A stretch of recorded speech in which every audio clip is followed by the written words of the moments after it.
So hello and welcome. 5 p.m. Generally I do it alone, but this is a special game, so we have to do it from outside the Premadasa Garden, taking a couple of steps in front to look taller. You know, Usman Tariq is bowling. Usman Tariq paused and then she stepped out. Absolutely, but the buzz is there. 5 p.m.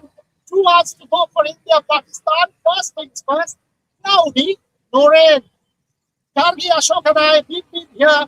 Premadasa exactly 2 minutes. All you need to do is cross this road and it's the Premadasa. So opposite the Premadasa, no rain, cloudy. The talk is about handshake or no handshake. And we now know it's no handshake. That's what we get to know, that it's no handshake from India. Where do you stand on that? We have seen a lot of global commentators already weighing in, saying what is happening, etc., etc. A lot of criticism going on. What is the context? Do we understand this? Is there geopolitics? Is there a larger global political scene that these people need to understand between India and Pakistan? Should India have gone ahead and done the handshake? Let me start with that. Ashok, where do you stand? Look, in all these matters, there is a context. You cannot take up a context and then suddenly drop it like a hot potato, right? I mean, if you look at it, we had an ICC tournament less than 2 weeks ago where the under-19 teams clashed. Did they shake hands at that occasion? The answer is very clearly no. So then the question to ask is, what has changed? What has happened in the last 2 weeks? What has ensued in the last 2 weeks to say that the situation has now changed, and therefore the conditions under which there was no shake hand happening has now changed, and therefore we will now shake hands. The second one is, if you've done it symbolically to register a protest, to register a message, to register a strong signal, then what is the context and what is the symbol going forward? Because along with that comes a few other conversations that we've been talking about, playing in a neutral ground. Now that's something that has been set as a precedent for the last couple of years, right? More than that. Similarly, when it comes to bilaterals, are some of those changes? What in tangible terms has changed? Nothing. And therefore, why should it even change? Karji, somebody is asking you your thoughts on Sanjay Manjrekar's tweet. You have to understand the context here for the handshake. Look, sport has always been a place for soft protest. Sport has always been a place of symbolic protest.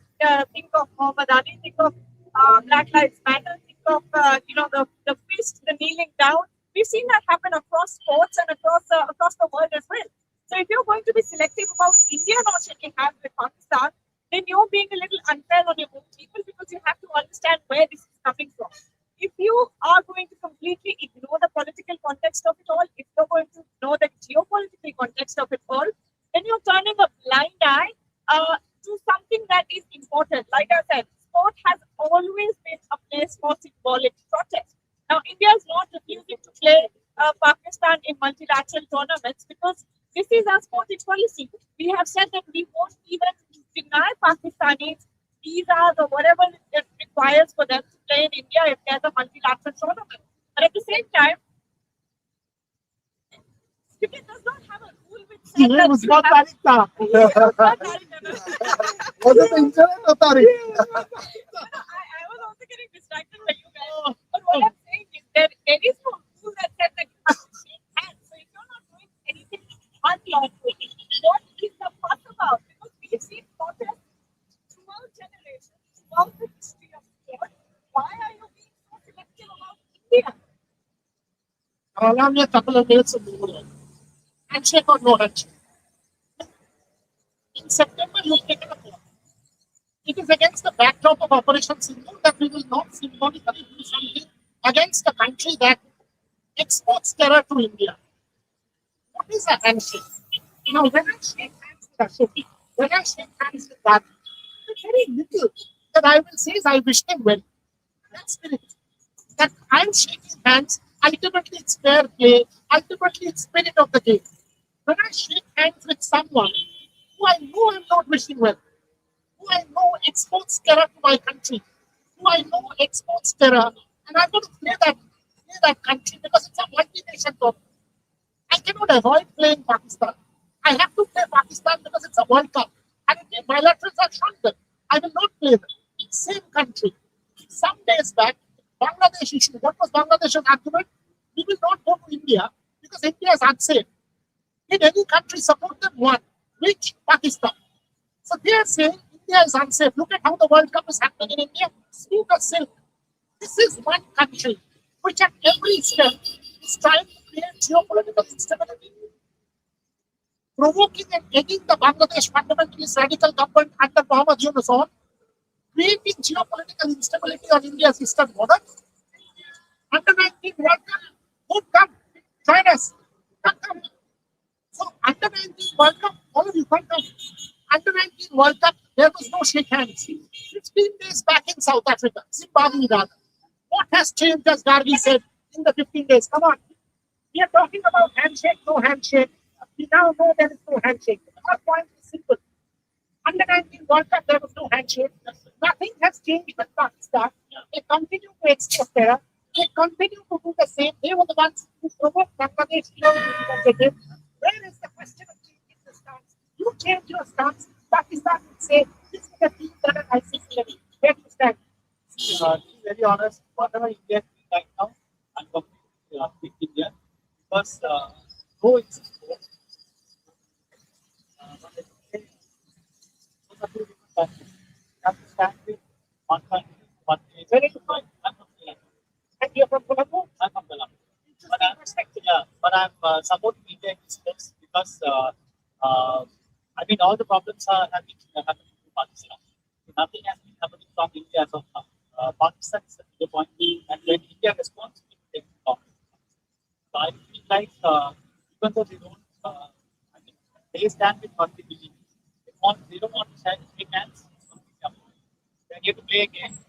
Anyway, yes, because it's about the speed of the game. I understand that perspective as well. But more than that, it's a lot of terrorism is happening, and I feel like India is standing as a together, and I don't think the wrong is whatever case, but I'm here to support India itself, and I hope they will. Thank you. On that. Yeah, I'm going to go to down. I mean, we didn't have a lot of troubles because I have one of my friends who is standing right there. I used to work for the Sri Lankan prison back in the days. I was one of the head of volunteers. So I didn't go through much trouble to get the tickets, and I'm so glad that we got a set of 20 people who got tickets. Okay. One second. We might be having Thank some you. What's your name? audio issues here. Let me see. Bad audio. What's the problem? Can you? Microphone full. Okay. No, it could very well be the internet. Could very well be the internet. Give me 1 second.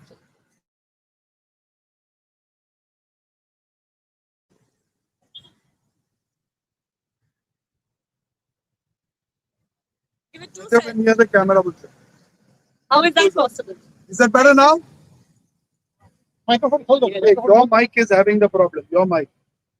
Is my mic okay? Neil, tell me if Boria's mic is okay. Neil, tell us if Boria's mic is okay. Yes. Okay, so let's use this. We'll use one mic. So we'll use one mic. Okay, so let's continue with what I was saying. You know, the gentleman from Sri Lanka, by the way, I didn't know the gentleman from Sri Lanka. He's still here. He's a fan. He's worked for Sri Lanka cricket before. Neil, confirm put the back in my. Once again, he's saying network has gotten worse. The train. Did you put Wi-Fi?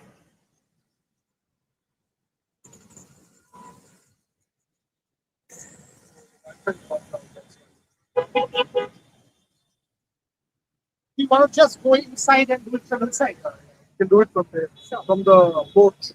Yeah, let's do it from the boat. No, I'm not connected to Wi-Fi. I've been doing data. Just try somewhere here. Try some other place. Is the hotel very connected to Wi-Fi? No. Then your phone will not be able to.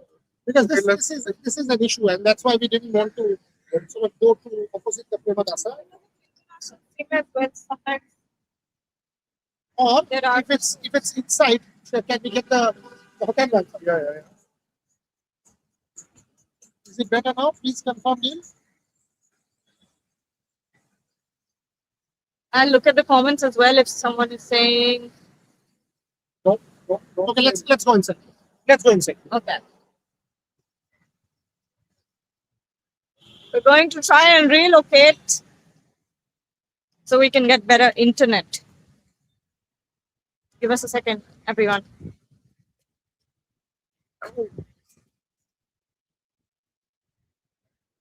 Video is not good. Voice is bad. It's very bad. Okay. Can someone give me the Wi-Fi password? Quickly, I'll change. What is OCH, OCH. OCH?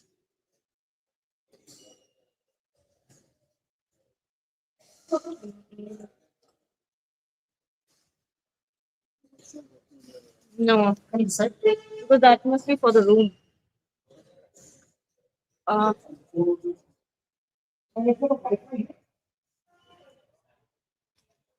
Is it any better now? Seems a better.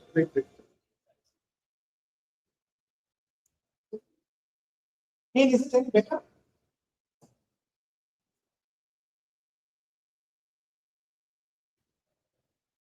Same thing. Blood faces. We'll just play some play visuals. We will go and join in the video. Okay? We'll just play some visuals. We'll play the fan visuals, folks. Just keep watching. We will quickly join you in 2 minutes. Not even 2 minutes. We will join you in a minute. Let's go. We'll come back.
Bharat माता की जय। मैं कह रहा हूँ आज चाचा की मूछे हम लेके जाएंगे, ले जाएंगे मूछे को ले जाएंगे। आज रांची हम ट्रेंड करेंगे। Okay, we're back. Neil, are we good now? Folks, can you just tell us if the connection is better, because we've just stepped into a different location. What is he saying? Yes. Good to go. Good to go. Lovely. So let's resume from what we were talking about. We were talking about handshake or no handshake. And here's my 2 minutes. 1. Pakistan is the country that exports terror, continues to export terror. Nothing has changed. India took a stand, whether we like it or not, in September. In consistency with that stand, India did not shake hands in the 3 games of the Asia Cup. In consistency with that stand, India refused to take the trophy from Mohsin Naqvi. In consistency with that stand, the women did not shake hands in Colombo on the 6th of October. In consistency with that stand, the under-19 team in Zimbabwe did not shake hands with their Pakistan counterparts. So there is now a tradition where India has stepped up its protest and stayed strong and true that because of so and so reason, we will not shake hands. Nothing has changed compared to what was there in the last 15 days when you did not shake hands at the under 19 and now. Now, if you're doubting the fundamental premise of this, sport has always made for protest. Whether it is Ali, like Gargi said, whether it is Black Salute or the Black Powers thing, whether it is Tommy Smith or John Carlos, whether it is Australian Open, Sabalenka, Svitolina, there was a flash in that electronic scoreboard that there will be no handshakes because of the opponents will not shake hands, obviously because of Ukraine. Now, there are multiple instances where sport has been used for political messaging. And if there was one country which did not back India in this whole Bangladesh nonsense, that was Pakistan, because they said, or they argued alongside Bangladesh, that India is unsafe. Now, you're talking about a country who you're compelled to play in a multi-nation tournament because that's part of international sporting charter. There is no rule. There is no rule. And let me make that very, very clear. There is no rule which mandates you to shake hands. It is the spirit. Now, if I shake Gargi's hand or I shake Ashok's hand, the little that I think, I will wish them well. Here are people who do not wish Indians well. Here are people, you're talking about a damn Fahim Ashraf who ridicules Indian women, who does stuff like that. You're talking about a Sahibzada Farhan who does that gun thing. You're talking about a Haris Rauf who's not part of this. You know what had transpired at the Asia Cup. So no handshake stays on. I have absolutely no problems with that. Now coming to global commentators. These guys do not understand the context in which India-Pakistan plays out. For them, the liberal secular argument is, why not handshake? This is in the spirit of the game. Can they ever understand why Fahim Ashraf posts on Instagram about Indian women, what he does? Will they ever understand why Haris Rauf did this during the Asia Cup? Will they ever understand why Sahibzada Farhan did that gun thing, 6-0, etc. in the Asia Cup? Will they ever understand what Mohsin Naqvi, why does he invoke the name of the field marshal in the context of a cricket match? So it's very easy for these Western commentators to try it and take a high moral ground and talk big, lofty ideals. We also know our sport. England did not travel to Zimbabwe. Why? Because they wanted to take a stand against human rights. Why did you? International Sporting Convention says you should have traveled. Why did you not go and shake hands with Robert Mugabe? You wanted to take a stand. It was a symbolic political gesture. You did that. You have encountered racism in your own country. Multiple different things have happened in the sporting past, and we all are privy to that, whether it is race, whether it is politics. So kindly, without understanding the geopolitical context of South Asia, do not shoot your mouth. Ashok Gandhi, your thoughts? Absolutely. I think we, just to add on to that, we mustn't forget the fact that it was not just the vote, where Pakistan sided with Bangladesh on so-called security concerns. The fact is that when Pakistan was talking about the T20 World Cup, they said they'll participate in the tournament, but they said they'll refuse to play the match against India. What happens to the participating nations agreement that is in vogue?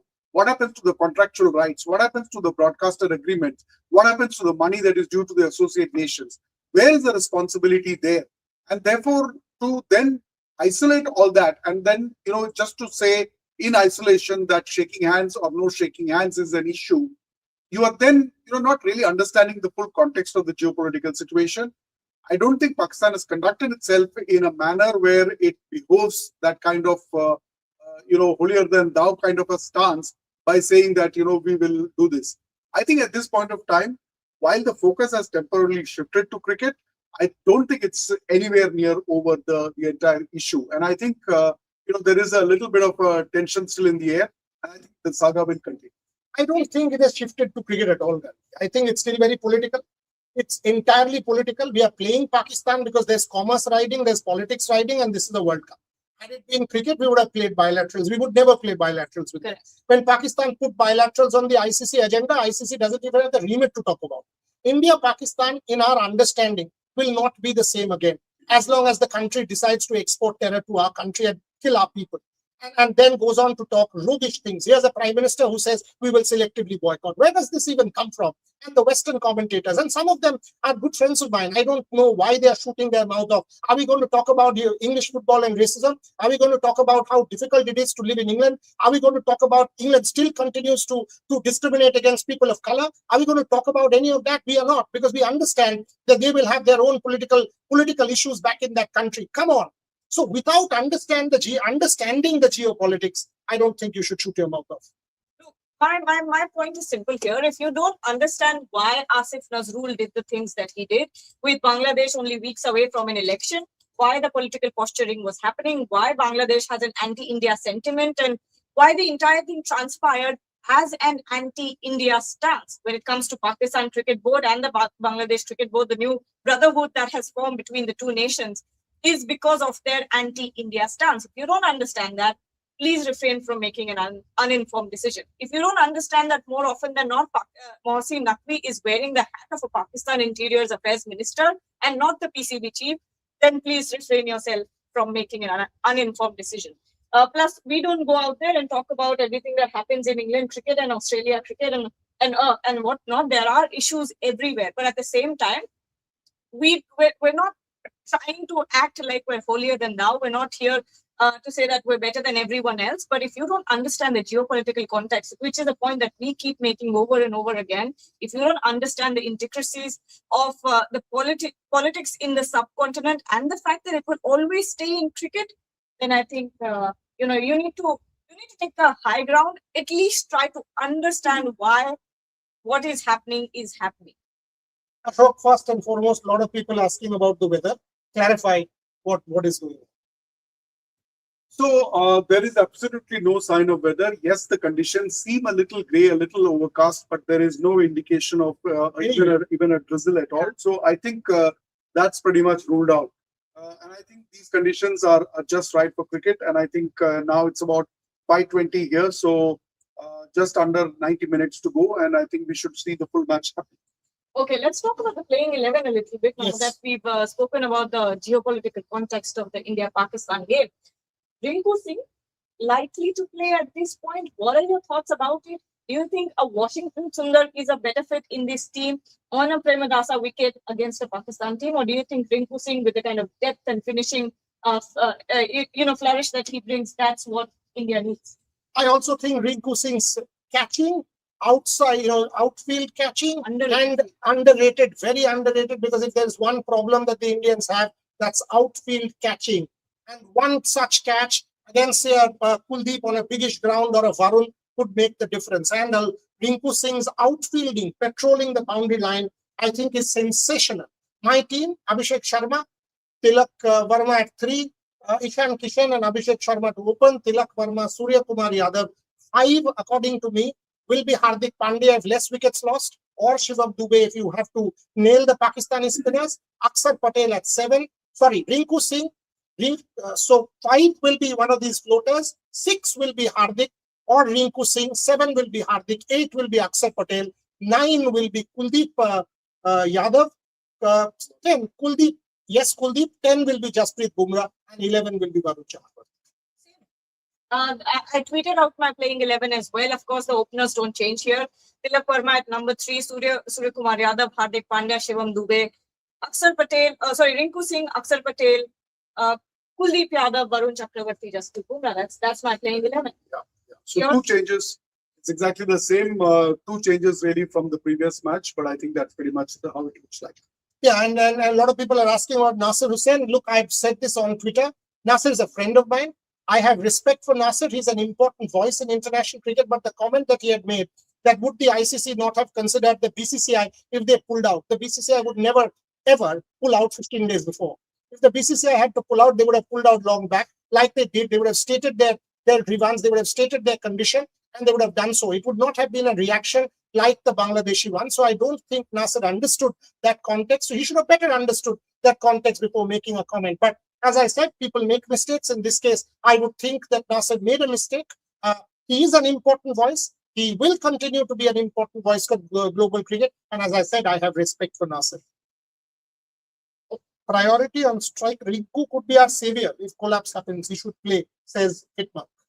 This is a conversation I was having with you, Ashok, and I said that when it comes to Washington versus Rinku Singh, and that seems to be the likely dilemma at this point because of the bowling depth that Washington Sundar will bring into the team on this Premadasa wicket. But at the same time, if you look at India's bowling lineup, Varun Chakravarti has the spin option covered very, very well. You also have an Akshar Patel who gives you breakthroughs. And on a wicket like this, he will get turn. He will get assistance. So Yeah, and with Kuldeep in the mix, it is a no-brainer. Why do you need Yeah, a why do you Washington need swing? exactly?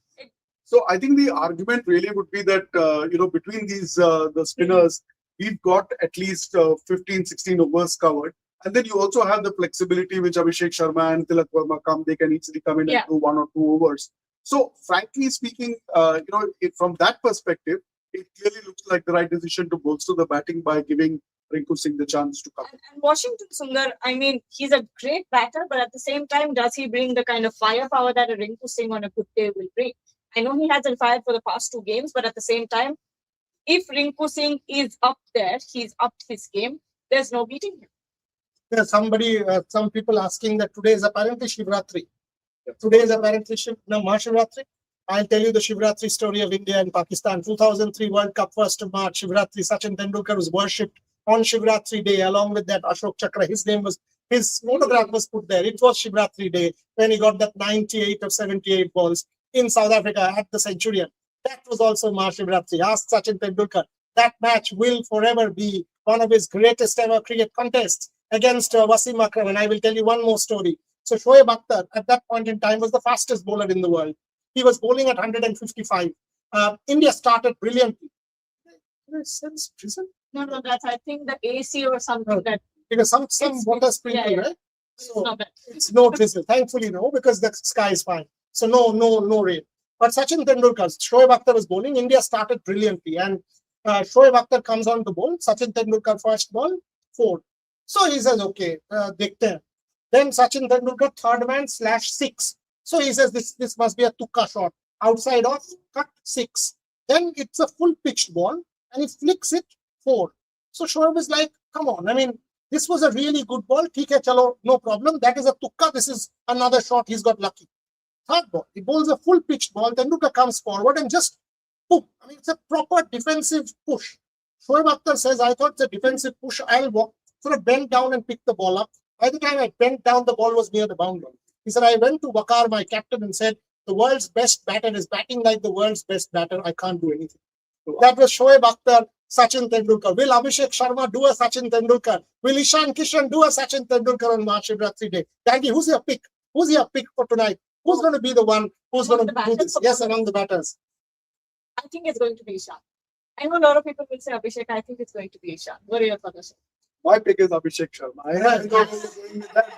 I have been at least consistent in saying that he's one guy. I think he puts the fear into the opposition. Like I keep saying, even if he scores 20 runs, I think that does the trick because the fact that he's going to be playing, that itself is a psychological advantage that India has. Another name that I want to add to that, if it's number 1 Ishan Kishan for me, pick up the batters. Number 2 is going to be Tilak Verma. I think he's if something goes wrong, he's the one who's going to come in and stabilize the inning and hold it together. That's what I think will happen. Yeah, again, people are asking about Sanjay Mandrekar. Look, let's just say this with dignity and grace. Let's agree to disagree. We know Sanjay wants to be different. We have had multiple instances of Sanjay wanting to be different. Best wishes to Sanjay. He's a friend of mine. Let's agree to disagree. That's all I will say. We've all got very strong sentiments and very strong views on handshake gate. Top order will collapse. Rafu, you've been saying this for the longest time. I know this is one of your ways to try and charge India. You will get your job done. Don't worry. Once it happens, we will come and tell you that he's reverse jinxing. Yeah. Win toss and do what? Bat first. Bat first. I think the entire way the team has been thought through, the way it's been structured, is that we can go out there and score that 180 or the 200. Come matches if you can, and really that's the edge, that's the advantage that the team has. Batting till number 8, the depth is basically conditioned to make that happen, and therefore I think that's really where we have the advantage. And we saw in the match against Namibia where the spinners are able to come in and get that collapse going for them as well. The other thing I want to add to that is with no dew around, I think Pakistan lacks the kind of temperament that it takes to sort of chase a big total down if India goes in and does the job well, batting first. To chase it down against quality bowlers like Kuldeep Yadav, Varun Chakravarti, Jasprit Bumrah, and Hardik Pandya. I think it will be very, very difficult for Pakistan to go out there and do that. So I think bat first. Win the toss, bat first. Bat first, heavy high pressure game, no dew. So in that sense, it kind of sets it up quite beautifully. If you're bowling next, it doesn't matter. Somebody said this 1 million times. Gargi's face matches a little with Shreyanka. अरे ठीक है भाई चलो भाई ठीक है बोल दिया. Matches with whoever. First weather तो आपको बहुत बार बोल चुका हूँ. नहीं होती From the बारिश. Pakistan hyper nationalism in cricket, hyper commercialized sport brings hyper nationalism everywhere. This is hyper commercialized sport. Please understand the kind of money is at stake. They're talking an Asian Games, an Olympic Games, a cricket match, a FIFA World Cup. This is hyper commercialized sport, and it will always be hyper nationalistic as well, because that's how sport is soft power. Sport is and always be soft power because of this. Which will play best batting first is what somebody says. Hope to see all sports cricket channel editors from India do a joint show after today. Why should they do that? And I don't have much regard for these editors, for God's sake. So no. Ashok, Pakistani standpoint, anyone you are kind of looking at, Usman Tariq, you want to build on, then I'll ask the same question of Gargi. Any Pakistani cricketer, the X factor?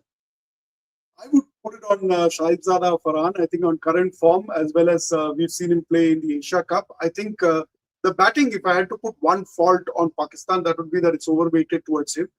I think as far as Usman Tariq goes, yes, there is a lot of conversation around it. It's the first time that India will be playing him, and we saw at the Nets yesterday a lot of practice that's been happening. But frankly, I think by now the team would have worked through it out in terms of what their strategy is, whether to step away and do that a couple of times, get him onto the back foot psychologically speaking, or to say that we've studied this guy, we will wait for that ball to come once it comes, and then we'll be able to tonk it like we do with the other spinners. I think there is enough work that the team would have done. I'm not really unduly concerned about that. Your thoughts? I think it's going to be Syedzada Farhan as well. I think he's been carrying this batting lineup for a long time, and you have to give him the credit. Even in high pressure situations, he comes through for Pakistan. For me, I'll finish this, and because you guys have told the rest of the gang that 5:45 is the ticket distribution time, so we have to distribute some tickets as well. So Gargi and Ashok will continue for another 5-7 minutes, but I'll quickly dart off. I'll be the courier man for the moment. My point is, from Pakistan, it will be Saim Ayub. Saim Ayub bowls well, bowls off spin. India has multiple left-handers. He's a decent enough bowler. His bowling is underrated, and he's a decent enough batter as well. If you take a look, Tilak Verma, Abhishek Sharma, Ishan Kishan, multiple people, Shivam Dubey, Aksar Patel. You have many left-handers in the Indian ranks. It could well be Saim Ayub. I'm still saying it's India. Skill-wise, India is way ahead. Win, lose, toss, doesn't matter. For me, it's India just because of skill and potential. As long as there's no rain, I think it's India. They handle pressure better. I'll leave you in the able hands of Gargi and Ashok to conclude the show in about 5 seconds. Thank you, Boris. Yeah. We'll also continue for the next 5 minutes because we have to come back at 6 p.m. to start our pre-show live. But at the same time, let me ask you, what I'll do is, simple as that. Yeah. Intelligent. That's a good move. Okay. Okay, final couple of questions on the show here. I would have loved to take some comments. You know what? I'll do that. Yeah, you can take it here. Big responsibility on Tilak Verma's shoulder today to play an innings like Virat Kohli. What do you think about that, Ashok? It's an interesting question, and I think it's a very fair question. I'm sure that the person is comparing it to the Asia Cup finals where Tilak Verma actually orchestrated that innings completely. But I think much water has flown under the bridge. Things are quite different right now. I think 2 points that I'd like to make. One, I think the pitch conditions here are going to be slower. It's longer boundaries, 70 meters boundaries. I'm sure that the team would have done this calculation or recalibration, as I call it, which is that what is a par score and what do you need to do to get to that par score? Do you need to go hammer and tongs? Do you need to kind of set that run rate that India has been clocking in the last few matches? Or can you afford to kind of pace it out a little bit? And therefore, do you need to take those singles and do you need to rotate the strike? Do you need somebody like Tilak Verma to come in and hold the innings together, the glue that is there? I think there could be an argument for it. But frankly, the brand of cricket that India has been playing, I would give it to them. Batting depth, the ability to sustain the run rate, Hardik Pandya on current form, Rinku Singh, the ability to come and make a difference, Shivam Dubey against the Pakistan spinners. I don't think that the weightage that rests on Tilak Verma is as much as, let's say, in September during the Asia Cup. 100%. Someone's asking, is Mohsin Naqvi in Colombo? Yes, he is. He landed yesterday, I believe, and he will be at the match as well. So will Jesha. Yes, both are tipped to be there. He was there at the hotel last evening, and when he checked in, he seemed quite relaxed, unlike the Asia Cup. Absolutely. On that note, should we close the show? Absolutely. Yeah. On that note, we'll take your leave. Thank you so much, everyone, for joining. Don't forget to join us back at 6 p.m. where we start our build-up for the final half an hour or 45 minutes before India takes on Pakistan in this blockbuster clash. Don't forget to also like, share, and subscribe to the channel. Thank you.